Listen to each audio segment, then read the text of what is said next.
হযরত ইব্রাহিম আলাইহিস সালামের কথা আল্লাহ পাক কোরআনে কারিমে বলছেন সবর কারে কয়, দেখো শেখো সবর কারে কয়।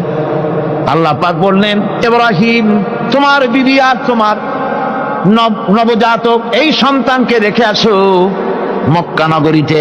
তিনি চলে গেলেন, সেখানে ঘর নাই, বাড়ি নাই, কিচ্ছু নাই, চতুর্দিকে ধুধু বালু আর মরুভূমি। হযরতে হাজরা বলছেন, ইব্রাহিম সামান্য পানি আর খাবার দিয়া আমার সন্তান শুদ্ধ এখানে রেখে যেতেছো, আমি কি অপরাধ করেছি? কোনো জবাব নাই। দুইবার তিনবার বলার পরে হাজরা বলছেন, ইব্রাহিম গো, তবে কি আমার আল্লাহর হুকুম মতো আমারে রেখে যাচ্ছ নাকি? হযরত ইব্রাহিম আকাশের দিকে আঙ্গুল উঁচু করলেন। কথা বলবেন, বাক শক্তি বেরোচ্ছে না।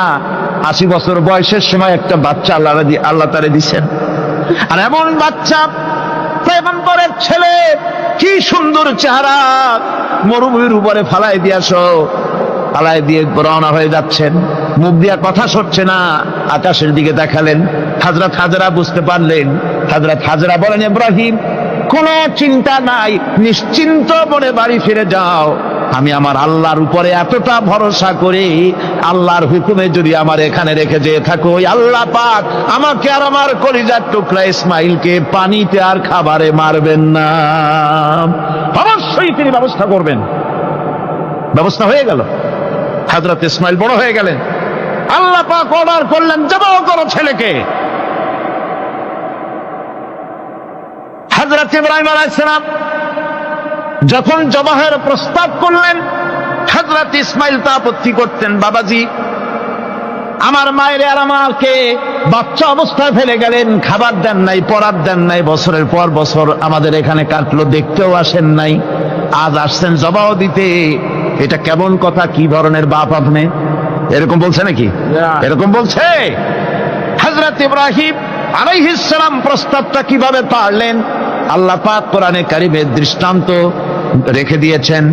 আল্লাহ পাক বলছেন, হযরত ইব্রাহিম ছেলেকে বললেন, ইয়া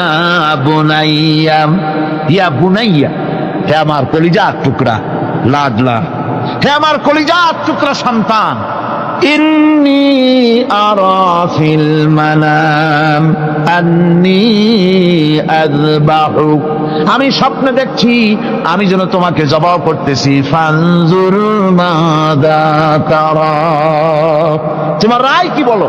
আমি তো স্বপ্নে দেখছি যে আমি তোমার জবাহ করতেছি, এখন তোমার রায় কি, তোমার মত কি? হযরত ইসমাঈল আলাইহিস সালাম শুনিয়া দিলেন দৌড়, নাকি না? হযরত ইসমাঈল আলাইহিস সালাম ধৈর্যের প্রতীক, তিনি কি কথা বললেন? তার মুখের কথা কোরআন শরীফ আল্লাহ পাক উঠায় দিলেন। হযরত ইসমাঈল বললেন, ইয়া আবাতি ফাআল মা তুমারু সাতাজিদুনি ইনশাআল্লাহু মিনাস সাবিরিন, হে আমার পিতা, আপনি যে ব্যাপারে আদিষ্ট হয়েছেন আপনি তা পালন করুন, অবশ্যই আমাকে ধৈর্যধারীদের মধ্যে পাওয়া যাবেন। সুবহানাল্লাহ।